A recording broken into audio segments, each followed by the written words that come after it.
Most neighborhood disputes end with angry emails, petty complaints, or arguments over lawn decorations. But in the quiet, upscale community of Silver Ridge Estates, one Homeowners Association board made a decision so reckless that it turned into a $30 million disaster, and it all started because they believed nobody would challenge them. At the center of the storm was Ethan Mercer, a civil engineer who had just moved back to his hometown after spending 15 years working on commercial development projects. He thought he was buying a peaceful property with a beautiful stretch of open land behind his backyard. What he didn't know was that the HOA president had already made secret plans for that land. The problem? The HOA didn't actually own it. And somehow, despite countless warnings, legal notices, and public records proving otherwise, they pushed forward anyway. Bro, when I first heard this story, I genuinely couldn't believe it. One person's entitlement collided with another person's expertise, and the result became the most expensive mistake in neighborhood history. By the time the truth came out, careers were destroyed, neighbors turned on each other, and millions of dollars had vanished. And the worst part? Every single step of the disaster was completely avoidable. When Ethan Mercer bought his house in Silver Ridge Estates, he wasn't chasing luxury or status. After years of managing large-scale construction projects across multiple states, he wanted something simpler, a quiet neighborhood close to his aging parents and a place where he could finally slow down. The property checked every box. The house sat at the edge of the neighborhood, backing up to nearly 12 acres of untouched green space filled with mature oak trees, walking trails, and a small creek running through the center. According to the listing documents, the land wasn't part of the HOA's common area. It was privately owned by a family trust that had held the property for decades. To most buyers, that detail wouldn't have meant much. To Ethan, it meant everything. As a civil engineer, he had spent years reviewing zoning maps, easement agreements, and development plans. Before closing on the house, he pulled the county records himself. The ownership information matched perfectly.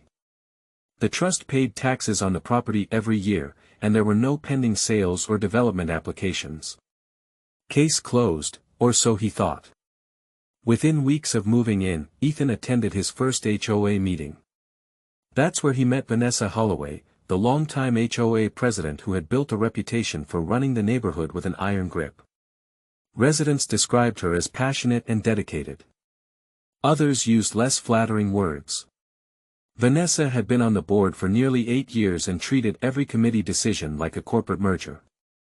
Parking rules, mailbox colors, holiday decorations, nothing escaped her attention. But recently, she had become obsessed with one specific issue, the 12-acre parcel behind Ethan's house. Her vision sounded impressive on paper.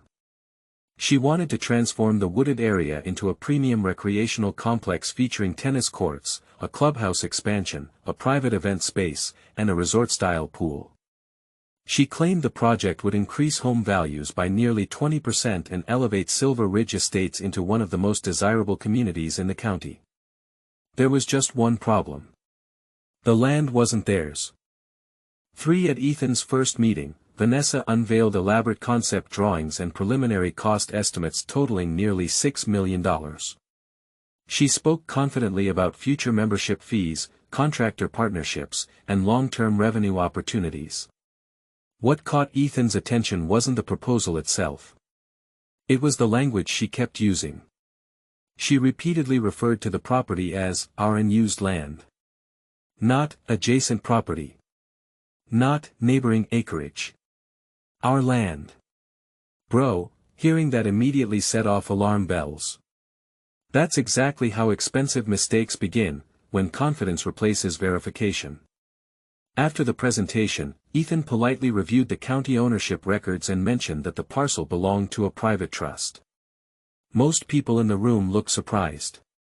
Vanessa didn't. She brushed off the concern and claimed the association had maintained the trails for years, giving them historical usage rights. She insisted previous board members had already consulted attorneys and confirmed the HOA's position. Ethan knew enough about property law to understand that mowing grass near a boundary line doesn't magically transfer ownership. Still, he assumed it was an honest misunderstanding. Over the next month, however, things escalated. The HOA hired an architecture firm. Then they commissioned environmental studies. Then they collected a special assessment from homeowners to fund pre-development work. By the end of the quarter, nearly $750,000 had already been committed to the project. Meanwhile, Ethan kept checking public records. Nothing had changed. The trust still owned the land. No sale agreements existed. No easements had been transferred. No negotiations had been filed. It made no sense. Curious, Ethan contacted the trustee directly. The response he received changed everything. The family had no intention of selling. For in fact, they had recently rejected multiple offers from commercial developers because they planned to preserve the land indefinitely. Even more shocking, they had never spoken to anyone from the HOA. Not once. That was the moment Ethan realized this wasn't a misunderstanding. Something much bigger, and much more reckless, was happening behind the scenes. And somehow, despite all the warning signs, the HOA board had already started betting millions of dollars on property they didn't own. After speaking with the family trust, Ethan expected the situation to correct itself. Surely, once the HOA board saw undeniable proof of ownership, they would pause the project, refund the special assessment, and move on.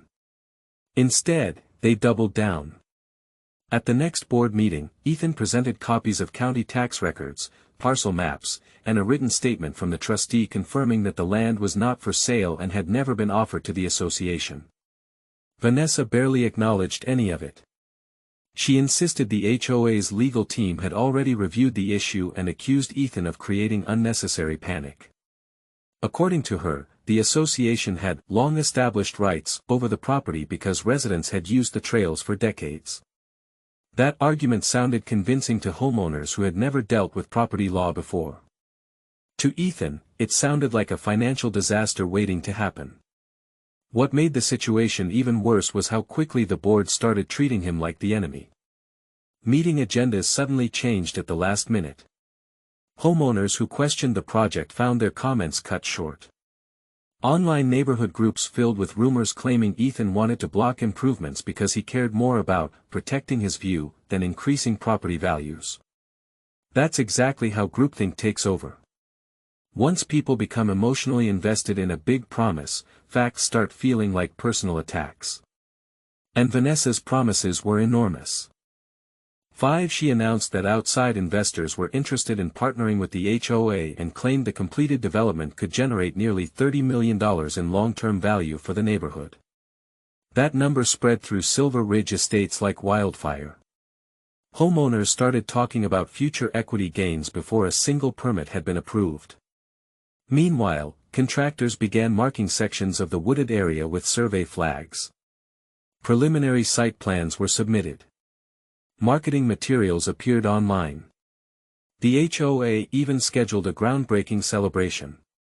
The problem was that every dollar spent pushed them further into a project built on an assumption that had never been verified. Ethan sent certified letters to the board. He contacted county planning officials. He forwarded documentation to the HOA's attorneys. Every warning was ignored. Then came the moment that changed everything. One Saturday morning, heavy equipment arrived at the edge of the property. Workers began clearing brush beyond the neighborhood boundary line. Within hours, the trust's attorneys issued an emergency cease and desist order. By sunset, county inspectors had shut down the site. And for the first time, homeowners started asking the question Ethan had been asking for months. If the HOA never owned the land, where had all that money already gone? The cease and desist order hit Silver Ridge estates like a thunderclap. Within 48 hours, drone footage of bulldozers parked behind bright orange legal notices spread across local social media pages. Homeowners who had once celebrated the project suddenly demanded answers. And the answers only made things worse. An independent audit revealed the HOA had already spent more than $4.8 million on architectural contracts, consulting fees, legal retainers, marketing campaigns, environmental reports, and non-refundable construction deposits. All tied to land they never owned. Bro, this part was unbelievable. 6. The board had approved every expense based on internal assumptions instead of verified title records, the most basic step in any development project. But Ethan wasn't finished. Months earlier, anticipating that his concerns would be ignored, he had carefully documented everything. Every certified letter, every email, every meeting agenda, and every public statement made by Vanessa had been organized into a timeline. When homeowners hired independent counsel, Ethan handed over the entire file.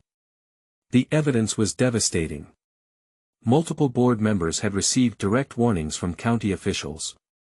The trust's attorneys had repeatedly confirmed ownership in writing. Even the HOA's own legal advisor had recommended pausing the project until a formal title review was completed. Those warnings never reached residents. Instead, Vanessa continued collecting assessments while publicly assuring everyone the project was moving forward. That decision destroyed her credibility overnight. Emergency elections removed the entire board. Homeowners filed lawsuits seeking reimbursement, and insurance providers refused to cover portions of the losses because key disclosures had allegedly been ignored. The ultimate twist? The family trust sold a conservation easement that permanently protected the land from future development. The woods behind Ethan's house would remain untouched forever. The project Vanessa fought so hard to control could never happen, not now, not later, not ever. The fallout from the failed development project dragged on for nearly 2 years, and the financial damage reached every corner of Silver Ridge Estates. Homeowners faced emergency dues increases to stabilize the HOA's budget. Planned neighborhood upgrades were canceled indefinitely. Property values dipped as news of the lawsuit spread, and prospective buyers hesitated to move into a community known for one of the most expensive HOA mistakes in the county. Several former board members quietly moved away before the legal battles ended. Vanessa's reputation never recovered. Court filings revealed that the association ultimately settled multiple claims with residents, while former board members faced separate actions related to alleged breaches of fiduciary duty. The exact numbers remained confidential, but estimates placed the total cost, including legal fees, lost deposits, insurance disputes, and settlements, well above $30 million. Meanwhile, Ethan never asked for recognition. He simply continued living in the home he originally bought for peace and quiet. Ironically, the very trees the HOA tried to replace with luxury amenities became the neighborhood's most valuable feature. Walking trails were restored under an agreement with the family trust, residents regained limited access to the preserved land, and Silver Ridge Estate slowly rebuilt its sense of community. But nobody forgot the lesson. Confidence is expensive when it's built on assumptions instead of facts. Stories like this blow my mind because they prove that entitlement becomes dangerous when nobody questions it. That's exactly how real-life disasters happen. People get caught up in big promises, stop verifying basic facts, and assume confidence equals competence. In the end, Ethan didn't win because he was louder. He won because he stayed patient, documented everything, and trusted the evidence. And somehow, the most valuable thing in the entire neighborhood turned out to be the one thing money couldn't buy: land they never owned. If this story shocked you, hit like, subscribe, and let me know in the comments. Have you ever seen an HOA or local board make a decision that spiraled completely out of control?